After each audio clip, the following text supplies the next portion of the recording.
Hi everyone, good afternoon and welcome to the Women in Racing International Women's Day webinar. So for those of you that don't know me, I'm Cheryl Caves and I'm the new chair of Women in Racing. So we really appreciate that you've signed up to today's webinar, and I hope that at the end of this session you'll have some really good information to take away with you and apply into your own lives. So just to do first of all a few bits of housekeeping just before we get the session started. We are recording today and this will be posted up on our YouTube channel in the next couple of days. So if you do have to jump off early, not a problem, you will be able to catch up again later on. If you have got any questions, please pop them in the Q&A or the chat, and what we will do is we will get to those at the end of the session, and so then we can get through as many as possible. We are aiming for the webinar to last around about an hour. Dido does actually have to leave at 1, so we want to try and keep it quite tight to that. But if necessary, we do have a little bit of leeway to go over for up to an hour and 15 minutes. Just to say as well, we will be sending out a survey after today's webinar. It's really great if we can get your feedback on how this has worked, and just helps us to ensure that we're putting on events that you find interesting. Also, as a reminder, if you haven't already seen it, you can catch up with our AGM, which was last week. The recording is up on YouTube as well, or you can follow the link on our website, which is womeninracing.co.uk. And you can also keep an eye out there for our future events, which hopefully we will be dropping shortly. So moving on to today, we do try and run a webinar every International Women's Day. And this year we're following the theme of Give to Gain, and we'll be exploring what this actually means and how it affects female leadership, particularly in our sport. So without further ado, I'm going to hand over to our host, Sam, today, who's going to introduce the panel and take away today's conversation. Over to you. Hello, thank you so much for having me. I'm very much looking forward to this, and it's a really brilliant concept. So give to gain is when we give, whether that is time, attention or assistance, and what we can gain from it, whether that is simply, satisfaction of helping someone and seeing them blossom, or in more tangible ways like learning something from them or about ourselves. It is also about paying things forward. So when we receive help from others, making sure that at some stage down the line, we're in a position to do that and make sure we give to others. So we have an absolutely fantastic panel to go through all of this today. So I will let them introduce themselves. Lydia, would you like to go first? It would be my pleasure. Thank you very much for having me. Women in Racing are doing great things. Pleasure to be involved. I'm based in Cheltenham, have been all of my life, and I've focused on eventing since 2012, representing Jamaica since 2017. And that was a decision that I was really firm on after seeing a Jamaican representative at London 2012 Olympics, and seeing a flag that I resonated with was a really moving thing, and it still moves me to this day. I want to see more flags in the sport, and I think supporting people in this country is something that I can do to make that happen. Dual nationality is quite a tricky process, but I've got experience in that now and have been able to help riders such as Tegan Vincent Cook, who's a para dressage rider now representing Jamaica rather than GB, much to the disgust of the British Federation. Sorry about that. So yeah, many stories to come. Joy to be here. Brilliant, thank you. And Sarah? Hi everyone, and thank you Women in Racing for having me. Quick background on myself. I've come into racing straight out of school, starting pointing, sort of then went under rules. Been in the industry 25 years, been very lucky enough to have my family. I've got a 17-year-old and a 12-year-old, and to sort of carry on in the industry has been nothing but more special to me. And then I've been with my boss for 20 plus years. Come in and just work my way up with him. I'm now assistant trainer. I'm also an ambassador for Racing Home. I'm an RCI, which is racecourse inspector for NARS. And I have been very lucky enough to win the Thoroughbred Employee of the Year 2023. And then since then, I've been on the judging panel for the last 3 years with them. And very look forward to everything that sort of comes my way. Thank you. Fabulous. And Dido? Thanks, Sam, and thanks, Women in Racing, for all the brilliant work that you guys do. So I am the senior steward of the Jockey Club. Not quite sure how I ended up there. I'm a businesswoman by background, but my passion has always been racing. I was a hapless, enthusiastic, but fairly hopeless amateur point-to-point jockey through my teens, 20s and 30s. And I'm probably most well known in racing for having the extraordinary good fortune of owning Cool Dawn, being run away with him by him at Lark Hill on many an occasion, until I took the hardest decision of my life, which was to let a professional ride him. And then he went on and won the Cheltenham Gold Cup.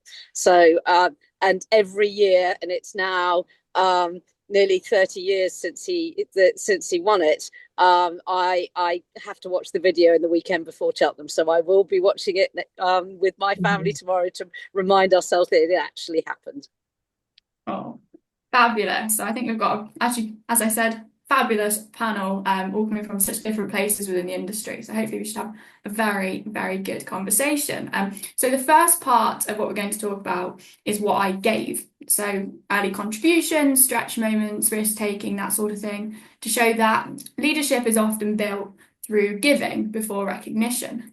So I've got a question for everybody. We'll go through individually to answer it. So could you share a moment where you stepped forward to give something, time, energy, advocacy, backing an idea when you didn't have to?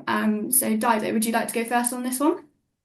Yes, and I've been thinking about this because obviously there's sort of the corporate stuff and the things I did in COVID where I sort of put myself on the line. But actually, the most difficult, and I've already alluded to it, the most difficult decision, the most selfless decision I think I taken in my life was when I realized I wasn't good enough to ride Cool Dawn. And I was in my 20s, and he was just, he was a Formula One car, and I was, at best an amateur rally driver. Um, and it was really, really tough to accept that, having gone through his point-to-point career, his hunter chase career, and when Robert Allner, my dearest old friend and his trainer, said, I really think you need to consider a professional jockey riding. And this was after I'd spent a week with Yogi Breisner trying to learn to be good enough, that it was the most selfless decision I've taken in my sport. And the reason I dwell on it is that clearly it worked out rather amazingly, because the horse went on to be the best he possibly could be and win the Cheltenham Gold Cup. And I often say that taught me much more than anyone would ever imagine for my sort of corporate and public service career, because it taught me that if you do what's right, if you really, really search deep into your soul and go, what's the right thing to do here? And plainly the right thing to do was to give the horse the chance, that amazing things can happen. And what should happen does tend to happen if you do the right thing. And so I had this sort of extraordinary experience, age 29, that I did what felt like a really difficult thing, and that was really selfless, that actually everything worked out as they were meant to be. And isn't that a brilliant gift to receive as a human being? Absolutely. And that doing the right thing, it can feel quite uncomfortable and quite risky, can't it, in a lot of situations? Yes, and I've in my business career, I ran a telecoms business, Talk, when we had a very public cyber attack. We were the first company to really be the victim of a big cyber attack, and the company got through it because we decided, once we'd been attacked, that we would try and do what we thought was right. And in all honesty, I was channeling my experience from Cool Dawn, because I'd had this sort of life-affirming experience in my 20s that if you do what's really right, things work out okay. Mm-hmm. And so I felt, in that, when I was building NHS Test and Trace in COVID as well, that if you do what you think is right, you can sleep at night. If you don't, you can't. And it's a much better place to be, having done what you think is right. And often that is doing something more selfless than maybe your first instinct would be. Fantastic. Well, thank you so much for that. And Lydia, what about yourself? Can you share a moment where you stepped forward to give something when you didn't necessarily have to? I had to reflect on this one. I feel like I move really fast paced between projects and don't really stop to give myself a pat on the back. But I do love to distribute opportunities. I would be kind of talking with brands and editors about articles and thinking, who can I match this brand with within Cool Ridings, which is a community that celebrates and supports diversity in the equestrian world. So every day I'm thinking about giving opportunities to others. Couple that stood out to me, firstly, one in the racing world, was Tyrese Cameron, who was 12 years old, maybe, when I first was connected with him. His mum was really keen to have him visit my yard. I was eventing representing Jamaica, and he had Jamaican heritage. Not living too far away, they weren't able to justify buying him a horse of his own, but he'd kick around his mum's cob, and he looked really, really great in the saddle. He also had a passion for racing his granddad's greyhounds. So the racing world really appealed to him, and we managed to get him into the British Racing School by letting him come to my yard and canter the event horses at the canter track. And we recorded that and sent it across to the racing school with help from other charities in the racing world. He was able to apply, and now he's winning races on Sky News for Richard Hannon alongside Sean Levy. So, I'm quivering with pride. Love to see people succeed. And another rider came to mind, Rupert Hyde. He wants to represent Nigeria in the Olympics. He's 18 years old, and when an owner came to me excitedly, looking to support me because I represent Jamaica, I was able to connect her with Rupert Hyde. I was in a place where I felt sufficiently supported. So instead of kind of adding to my plate and string, I could connect her and the horsepower that she brings to the table with a young rider with big dreams. It's absolutely fantastic. And Sarah, what about yourself? For me, it was John was taken ill unexpectedly. It was about 4 years ago now, and I stepped up to run the yard. What we thought would maybe just be a few weeks ended up being nearly 3 months. So for me, sort of just, yes, I was there in charge running with the assistant trainer role, but to then really take that big step and put on the shoes of the trainer and have the whole staff dependent upon you, the owners, the horses, and John in the background then was always there to assist. But when you're just doing it yourself, I wanted to make sure I was doing him proud, the owners proud, the same with the staff, make sure they still had everything going right for them with their jobs, all the opportunities they required. The horses were going to be performing, upholding John's name at the end of the day to make sure everything was going to run smoothly. So it was that big step for me, which I don't think I ever would have been ready for unless it had happened that way, because you were that confidence. I didn't realise how much I needed it to go forward and do it when I did then so much for it. But to give to the staff, to know that they got their jobs are going to be secure, and to do the best I could to keep the business running was my biggest gain, because I gave 100% of me.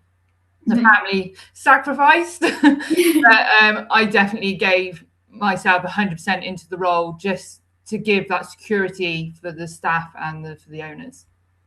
Brilliant. Well, there are some excellent examples of giving. And we can now move on to the next part of the talk, which is around gaining.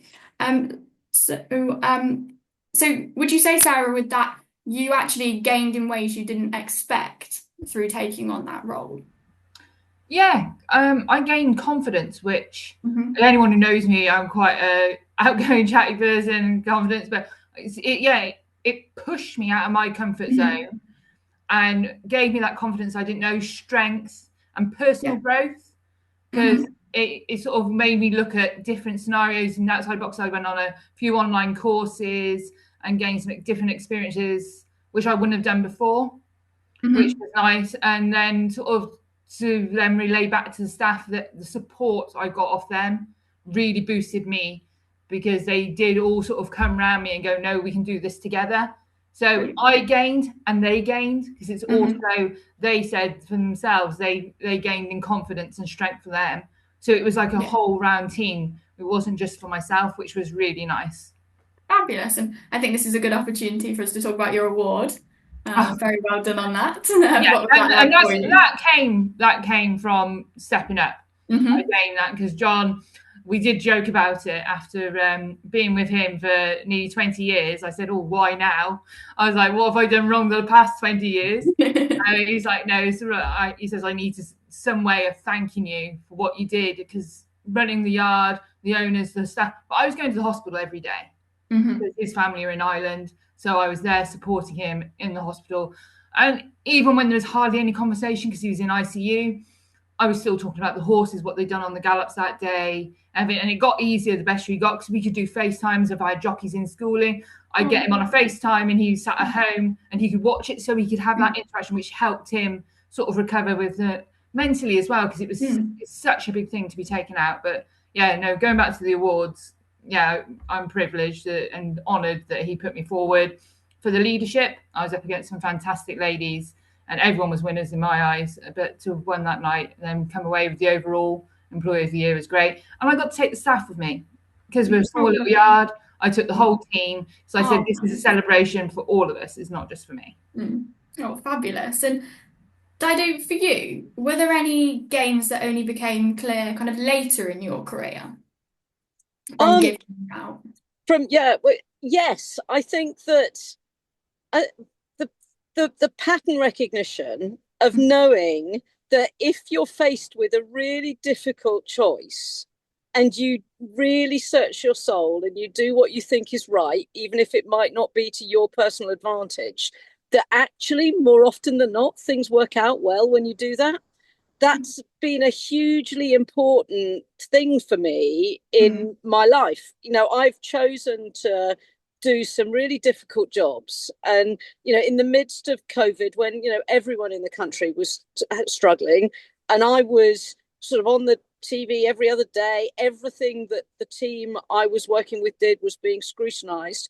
In the end, we tried to do what we thought was right, regardless of the noise. And I'm not sure I would have been brave enough to do that if I hadn't had this experience in racing to discover that actually things can work out okay, more than okay.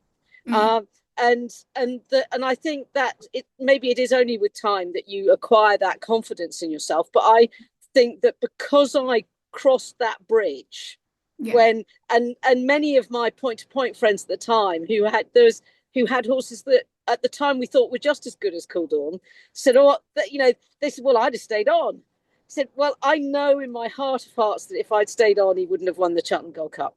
And this week of all weeks, I am reminded that I did the right thing. And isn't that an amazing thing to have to hold in your heart? And so I found it's given me strength going forward in a way that I could never have imagined. That's fantastic. And Lydia, for yourself, obviously being an eventer, it's never a linear process. Do you think that kind of setbacks have contributed to your influence in ways you didn't expect? And at what point did you start to recognise your own influence? I am very honest with members of Cool Ridings about the ups and downs of my journey. I think you lose more than you win in the sport. In eventing, do 3 phases go right on the same day often, maybe if you've had many years to practice.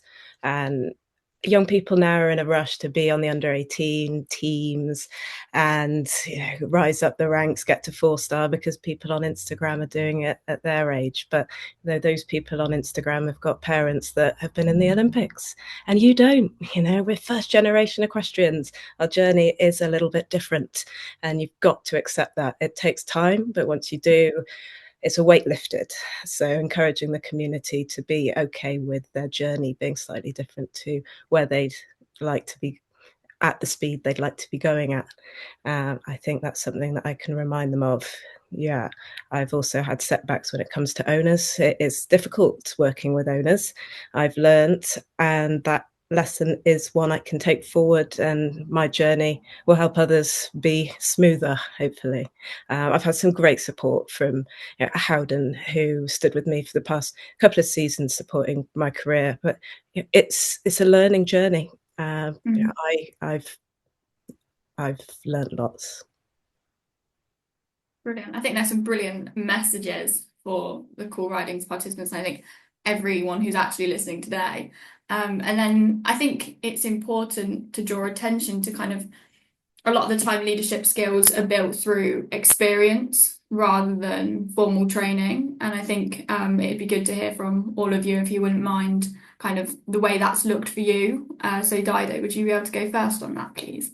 Yes, because I mean, I've been incredibly privileged in that I've had the formal education side of leadership. I went to Harvard Business School and did an MBA, but actually, I think I learned more about leadership when I worked for Tesco. I was a buyer. I bought food for Tesco, and one of Tesco's rules, this is now 20 years ago, was that you couldn't run a country for Tesco unless you'd run a shop.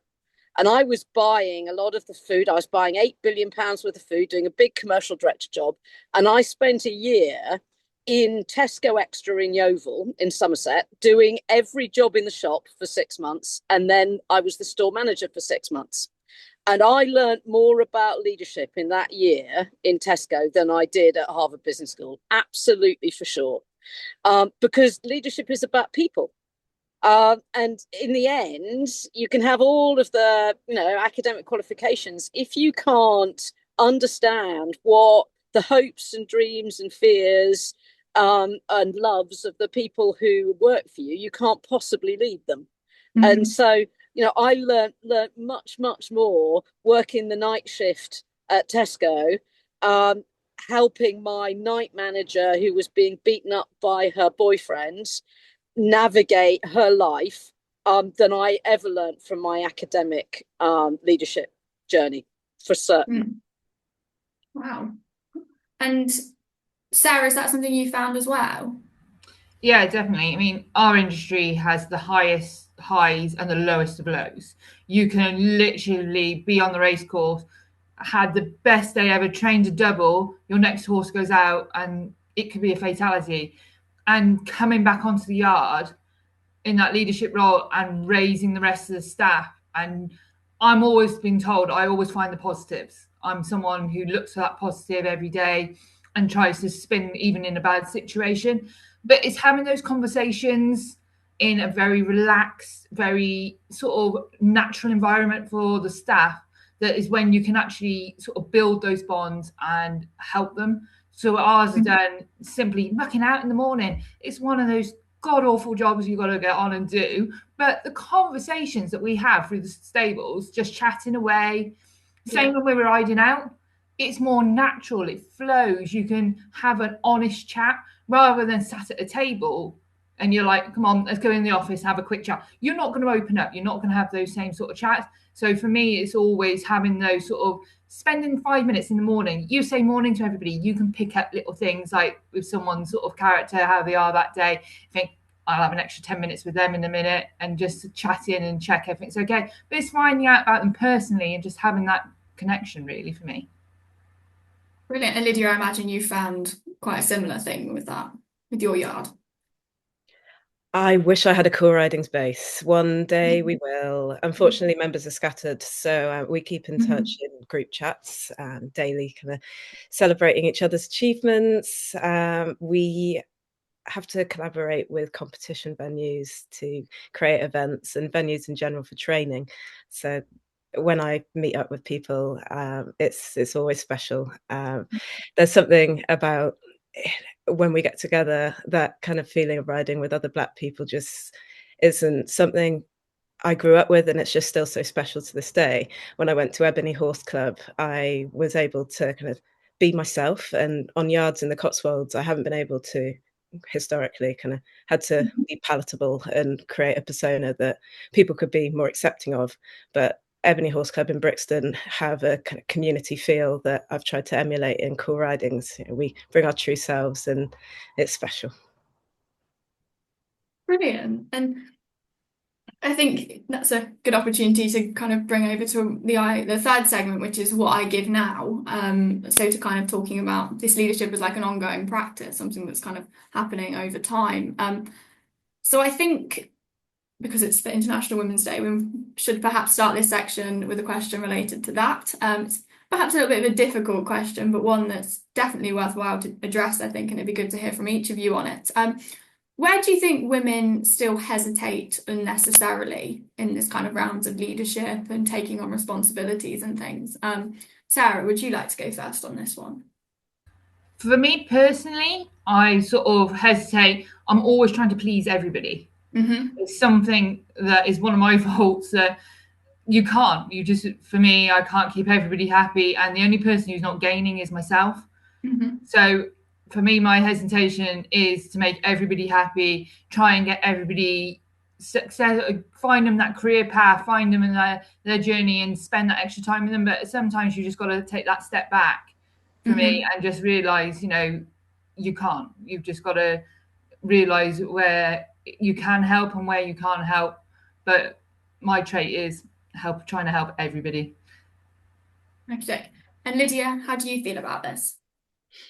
I feel as if jumping in is really important and you don't need to wait until you have all the answers. I feel like women sometimes lack the confidence to do that. I know Cool Riding's getting that website up in 2020, it felt like a big leap because people might think I don't have the credibility or knowledge to create a community like that. Distributing what opportunities, some would say, but I've proved that we can work together to make a difference, and distributing my knowledge and contacts and creating relationships with people and corporations that sincerely want to see us succeed is the way to move forward. We're in year 6 now and I've got some big plans, and if I didn't get started when I didn't have the answers, we wouldn't be here. It's a really good piece of advice. And Dido, what about yourself? Well, I think everything that Sarah and Lydia said is spot on. I hate the generalization about women, but I fear that some of the sort of bell curve generalizations are true, that we all tend to be too hard on ourselves. I know that personally I am always convinced that I'm the mistake in the room, and I have to tell myself that I'm not. And as a result, I tend to, it took me a long time and a lot of coaching to realize that I risked terrifying the living daylights out of most of the men in the room, because I was always feeling like I needed to make a contribution. I needed to show I deserved to be there. And in the process, I was scaring the hell out of them. So I have to tell myself when I'm feeling nervous that actually the men around me are just as nervous, but they don't show it in the same way. And that if I just take a breath and relax and smile in the same way that Yogi Bryson had tried to teach me in the paddock, look, at least pretend you're enjoying yourself and smile, that you relax and the endorphins come through, and then you stop looking so scary, and then people will come with you.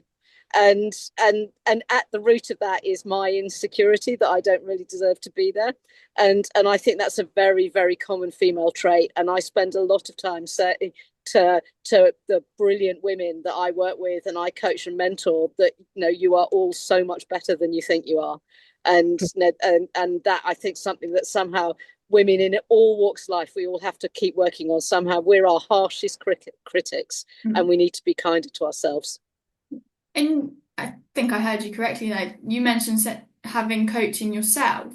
Yeah. Would you be able to tell us a little bit about that? Because obviously you give mentoring, and there's such a brilliant system at Women in Racing for that. I'm a really big believer, from all my experience in sport, the very best in every sport on the planet, they have coaches. So if you want to be good as a leader, surely you need to have a coach as well. So I've worked with the same coach now for about 25 years. In fact, I had lunch with her this week. And even during COVID, when we were building NHS Test and Trace, I spoke to Maggie for half an hour every Saturday morning for a whole year. And I do not think I could have functioned without her to help me. So I'm a really big believer that women in leadership roles in whatever way, formally or informally, you do that with your riding. You have a coach, you have an instructor. Do the same with your leadership. Doesn't matter how big or small we can all. It's a skill that you're not born with. It's a skill that you practice and develop every single day. Fantastic. And one of the points of today is to engage with our audience as well. So make sure everyone listening is popping your questions in the chat box, please. So when we finish, we've got some things to chat about. But I think we can transition to think how this looks quite practically and what you all do currently. And Lydia, what do you think meaningful support actually looks like in practice? Meaningful support. I think it has to come from a good place in your heart for a start, and make a genuine impact. Everybody needs something different. It's never one size fits all in this sport. So I look at my Cool Ridings members as individuals and think, how can we add life skills, not how can we make you get a clear round at your next show. We need to become better people and have many strings to our bow. So I think leading the way and setting a good example in itself is meaningful support. Sometimes people don't want the support and don't feel ready to be given advice. So knowing when to support is important. Brilliant. And I think it can seem quite daunting to put yourself out there in the ways that we've been discussing today. So offering support and such. And I think, and Sarah, have you kind of learned when not to give, and how has that helped you kind of draw those boundaries for you, perhaps as a person and for yourself, to kind of decide what to kind of do with your energy, I suppose? It is really hard knowing what not to give, because you want to see that person succeed. You can see it in them and you're doing your best to pull it out of them. And when they're sort of fighting back against it, that is a really hard step. And I'm still learning that. I want to see that they're like family to me. So I want them to have the best success, find their career path, because it is always the same. Everyone comes into the industry and sees the jockey, and it's like, no, we are so much more. There's so many more opportunities out there for even the non-riding sort of side of it. So for me, I'm like constantly like trying to pull it out of them and find out. And have I found that correct boundary? No, because I want to see them shine. So and it's the same as Dido was mentioning, that leadership thing. I've mentored, I lead my staff day in, day out, and do my best to support them mentally, personally, anything they've gone on in their personal lives. And until I sort of took that time and realized for myself that I'm just as important. So it does sort of shake you up a bit and go, no, I need this as well. And since taking it on and having my own coach is really sort of seen me blossom, which the staff around me see. So it's a positive to everybody, not just for myself. Brilliant. And it is so important to protect our own energies, and there'll be plenty of very, very busy people, I imagine, listening to this. Well, we're always juggling, aren't we? I mean, the amount of times I've sat on the motorway coming down, I'm doing a parent-teacher conference with one of my kids after bringing a runner back from Haydock, and got a friend driving, and I'm just like, you think to yourself, what am I doing? This is madness. But you do it, you juggle it, you make it work, and you make sure that it's not only for yourself. It's same if you're supporting a member of staff who's going through a difficult time, you put your energy and time into them to help them and support them. Because at the end of the day, that's one thing racing does very well. We're a great community. We all stick together. We're very strong and support each other, which, is only for the good. I can't see, any other way going forward bar that great support. Brilliant. And Dido, I can see you nodding there. How do you kind of decide where to focus your energy, offer leadership when there are kind of so many demands on your time? I was just empathizing with the juggling the parent-teacher evenings with life. I've got 18-year-old and 20-year-old daughters, so I'm thankfully beyond parent-teacher meetings, but I've had some in very strange places. I am really bad at saying no. It's definitely one of my greatest weaknesses, that I find it almost impossible to say no if someone asks for help. So I will always try and say yes. I think one of the things as women, we often don't ask for help enough, and we're not brave enough to realize that actually really great people love being asked to help. And if they are absolutely overwhelmed themselves, they will tell you. But more often than not, great people want to help. And so I feel really strongly, I've had this incredibly privileged career and background, that if somebody asks me to help, I always find a way of helping.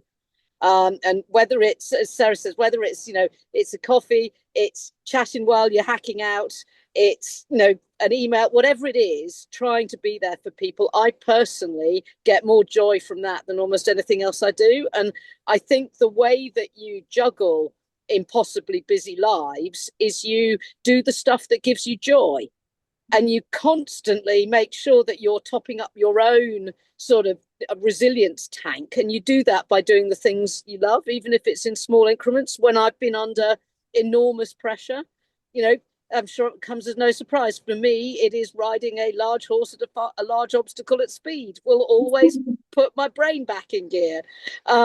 Or spending some time with my children, even when it's, you know, the whole world is going mad around you. And in work, it's getting to the front line, getting out and talking to people in whatever organization I'm part of. That gives me joy. That tops up my resilience tanks. And then I'm best able to help other people. You know, I know it's an awful truism that to put the oxygen mask on yourself quote before you try and put it on someone else. But I do think it's true. If you want to be a good coach and mentor yourself, you've got to look yourself in the mirror and say, am I feeling okay? And you know what? We're all human beings. We don't feel okay every day. There are days when we don't, and you need to be honest with yourself, honest enough. There was a time I came back, when I worked for Tesco, I came back from an international trip and I was so tired, and I was absolutely convinced that I would feel better if I took Cool Dawn for a hack. And he was retired by then. And my husband looked at me and said, if you can stand outside the tack room, holding his saddle and bridle, not lean against the wall and not burst into tears, I think you should go for a hack. Otherwise, I think you should go to sleep.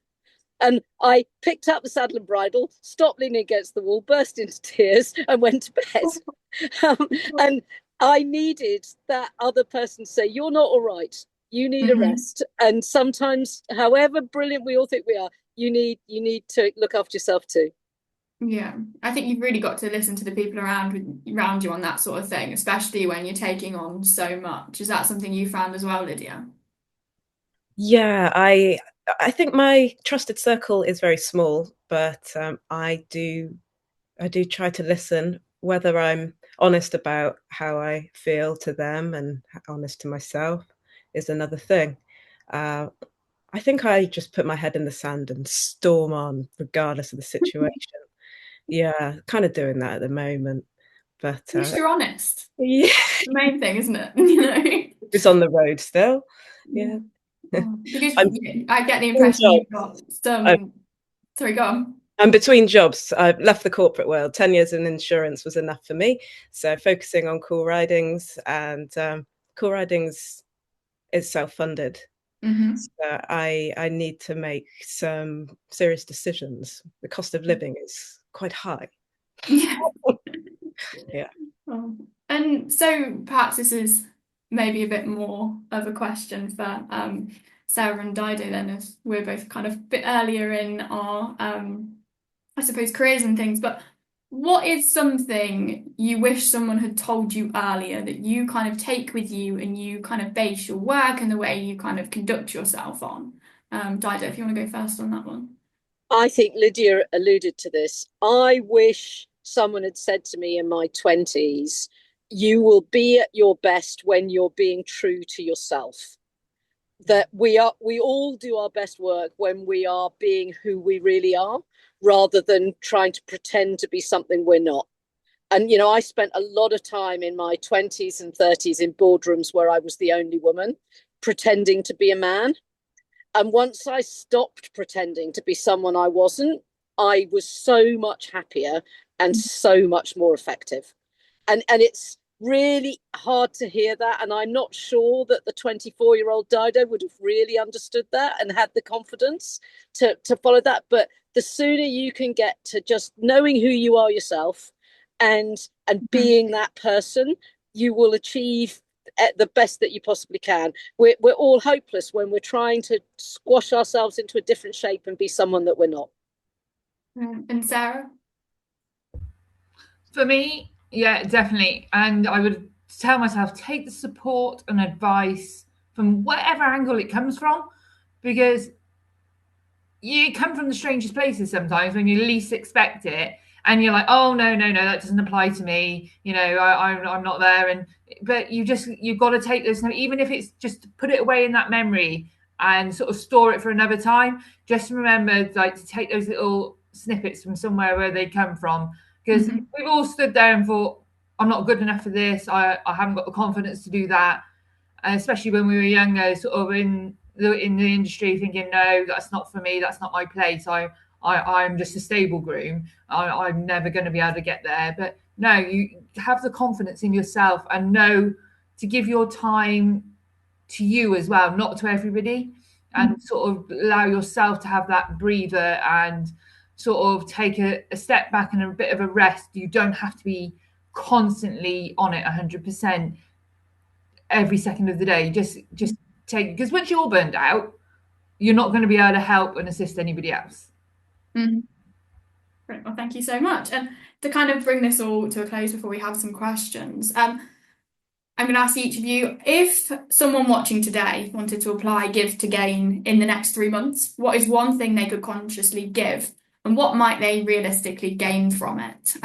Lydia, would you like to go first? Yeah, giving, I think it's a tough time financially. So I think trying to take that out of the frame.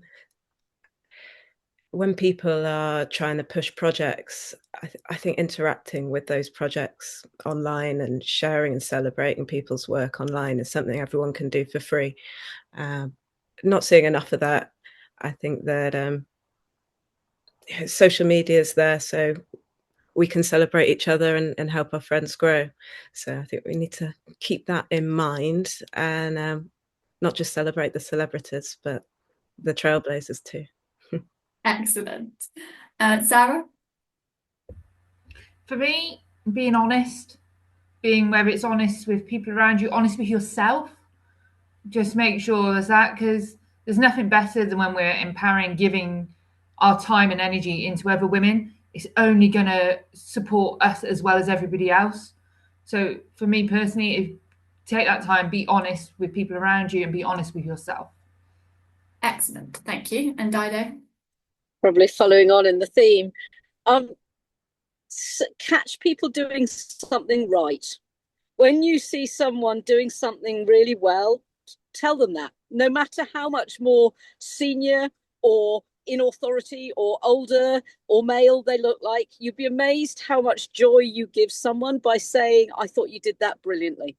And because it happens so rarely, and actually the more senior you get, the less it happens. So catch people doing something right, tell them that, and you will watch the joy transfer to them, and that will make you feel 10 times taller.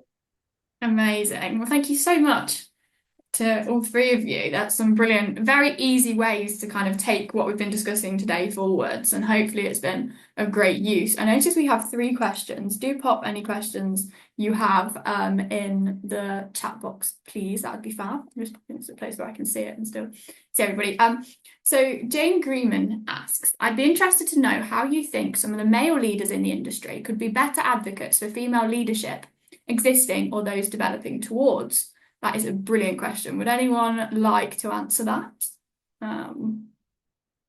Dido, maybe? You're probably close to proximity with these people. No, I'll have a go. I mean, I think, Jane, at the heart of your question, it's really important that actually male role models can have a bigger impact on women in work than we can ourselves a lot of the time. So I'd love to see the dads talking about the juggling that they face, because modern dads face all the juggling that Sarah and I have been describing as mums.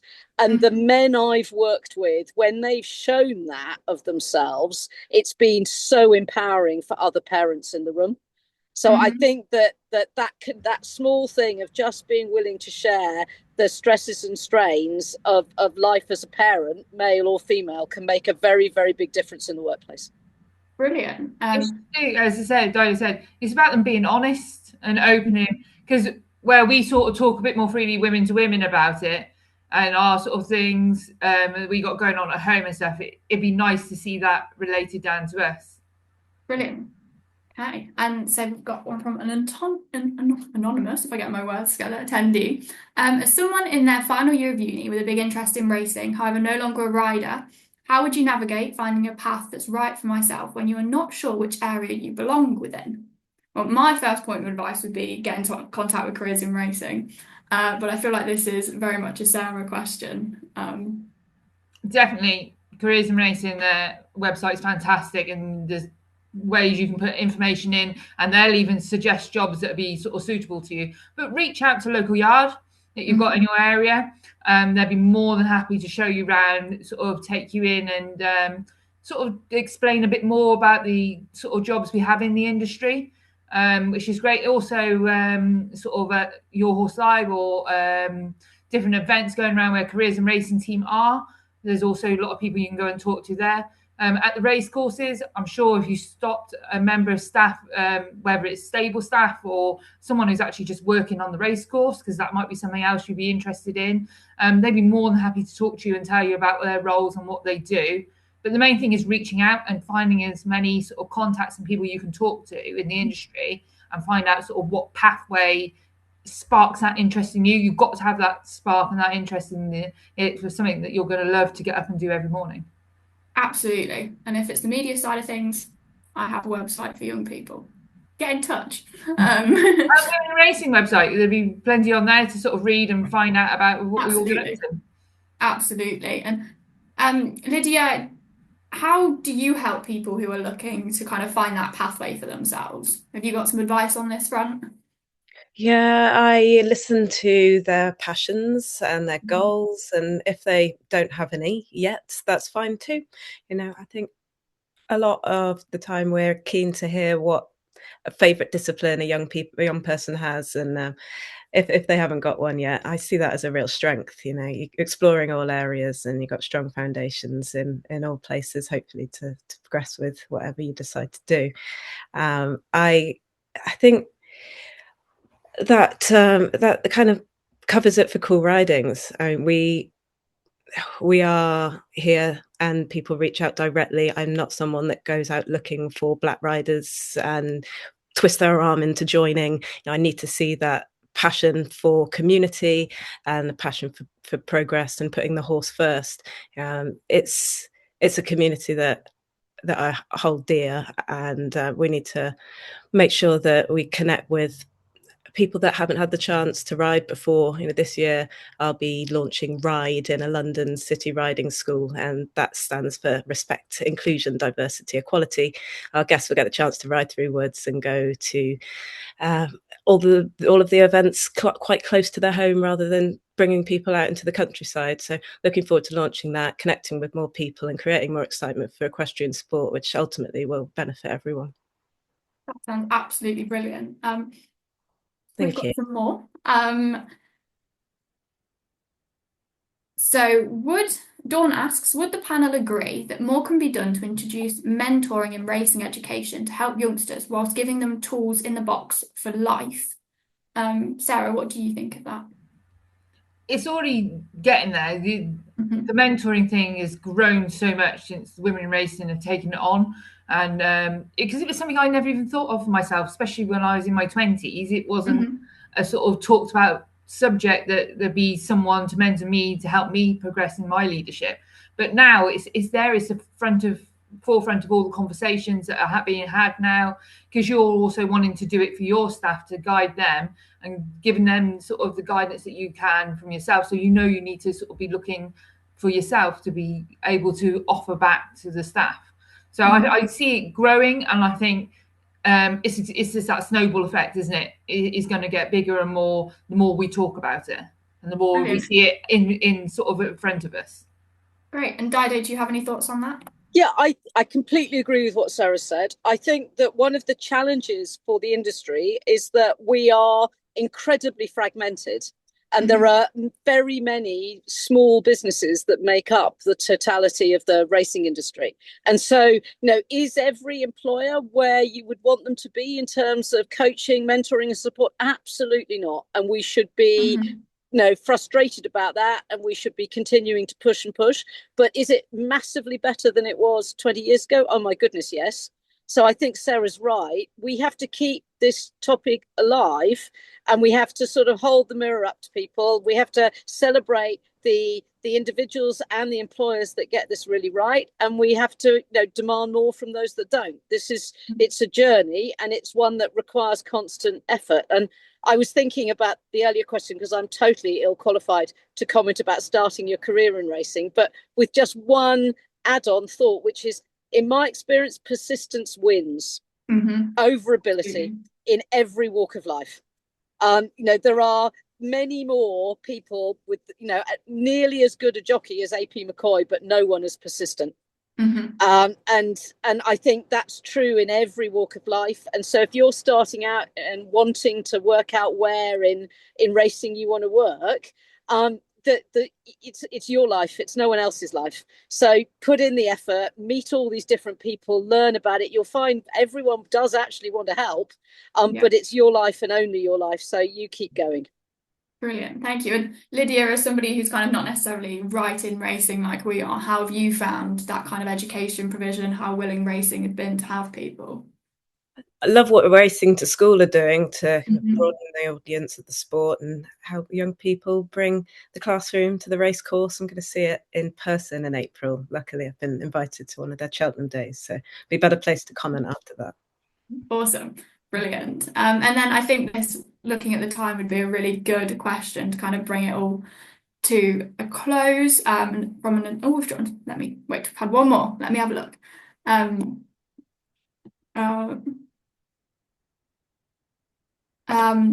Okay, we'll go one question and then the one I was going to go to. So Alex says, hello from across the pond, from North America.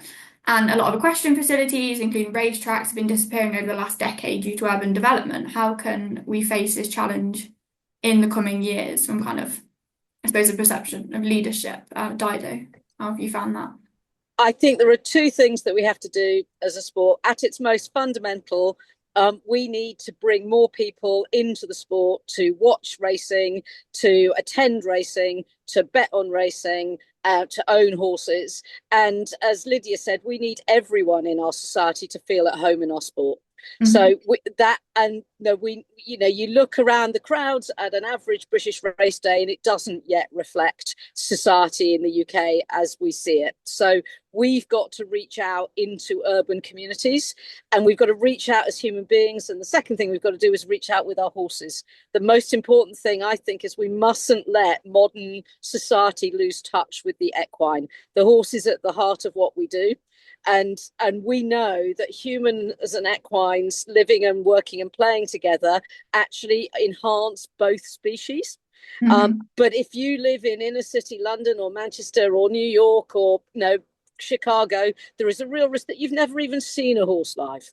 And so how could you know that? And how could you feel like our equine sports are relevant to your life? So I think it's incumbent on us to reach in to metropolitan society and community and show them the joy that horses can bring to their life. That's brilliant, thank you. I just will say, Sam, on that one, I was at Warwick Races last year, took a mare there, just running in a bumper.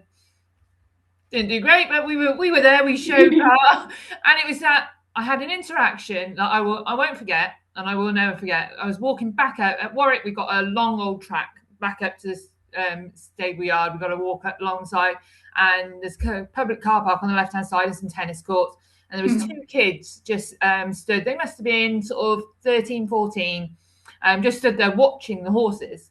And I stopped on my way back up because I had a really nice quiet mare, and I said, oh, what are you up to? Oh, we just come, we were passing, we just wanted to stop and watch the horses with the racing. I said, oh, do you want to give her a stroke? And they gave her a little pat and everything. Oh, thank you so much for your time. I'm like, no, happy to stop and talk to you. And as I walked away, the young lad said to the other one, oh my God, I can't believe I've just touched a racehorse. And that moment will sit with me, just for me taking 2 minutes out of my time to just say hello, let them have a little sort of interaction with her, which is great with the racehorse week. People go into the racing yards. That's something we really need to stay strong with, is having that equine connection. As Dido said, it is really important for our sport. But you never know. Even if those two lads just go home and tell everybody they've done it and nothing else happens, at least they've spread the word that they've touched the racehorses. Maybe they'll want to come back racing with their parents one day.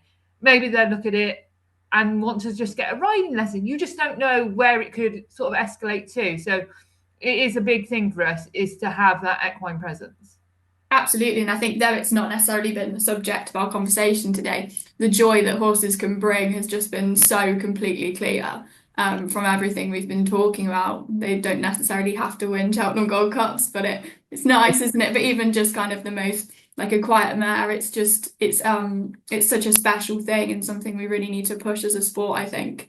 So the last question, I think, is we can draw it to a close, because so Dido doesn't have to dash off too quickly. So this, I think, is a very good question to conclude things. An anonymous attendee asks, what is it about you as a woman which has, in your opinion, given you competitive advantage in your own career, i.e. more so than a male counterpart could have brought to the table? Sarah, would you like to go first on this one? For me, I was raised by a single mum, and watching her and all she did, because it was that sort of power that she brought to the household. There was never anything that could not be done. Don't worry about it, we'll get that sorted. And it sort of instilled it in me from a young age that there is nothing there to stop me. It doesn't matter, what I am, I can achieve at any age when I'm ready. And go out and find what I want. It's not waiting for it to sort of fall in my lap. I was told you go out and you work hard every day, and what you want will come to you in the end, but you've got to put the time and effort in, and don't have anything sort of there as a barrier or a wall up in front of you, because you've put that there, nobody else. You knock that down and you carry on. Excellent, thank you. And Lydia, what about yourself? That was such a lovely answer, Sarah. Yeah, hero single mums. I can't think of anything else, because my brain automatically thought, what advantage? I can't really pinpoint any advantages I've had as a woman. I don't really separate the genders like that. We're both very capable. Can't think of any, but having a hero single mum has given me someone to look up to. Fantastic. And I was looking at that question thinking I'm not quite sure what I'd answer to it as well. I think we can kind of be I think in racing as a woman, I've not found I've had much of a disadvantage that I know about. But Dido, what about yourself? How would you answer this question? Sarah's answer is far better than mine will be. I found in racing, when I first got involved in racing administration, when I was in my 30s on the board of what was then called Racecourse Holdings Trust, the jockey club's racecourses, I was such a rare breed. I was so unusual as this 30-something woman that I could get away with saying things that the older men couldn't. And often some of my old and everyone else on the board it's not just that they were male, they were 20 years older than me and considerably posher. And they would say to me over coffee, oh, you could say this. If I say it, I'll get into trouble, but you could get away with it. And actually, I do think that is sometimes when you're the only woman in the room, or when you're very different from other people in the room, you can get away with speaking truth to power in a way that sometimes the establishment finds hard. And so actually, I look back and think that was much more of a superpower than I realized at the time. Yeah, so that's one thing we should all embrace, I think. Well, thank you so much for being absolutely fantastic panelists. I hope people have found it fascinating. I absolutely have. Cheryl, are you happy with that? I'm thrilled with how this has gone. I just want to say thank you to all of you. You've been amazing today. And Lydia, I just want to give you an opportunity. Please plug Cool Riding. Where can people find out more about Cool Ridings? Give us the website and things, any more details. It would be great to hear from everyone and stay in touch with the panelists. Awesome hosts. You're very talented. We'll see much more of you. I know it. coolridings.com. Thank you. Brilliant. Thank you.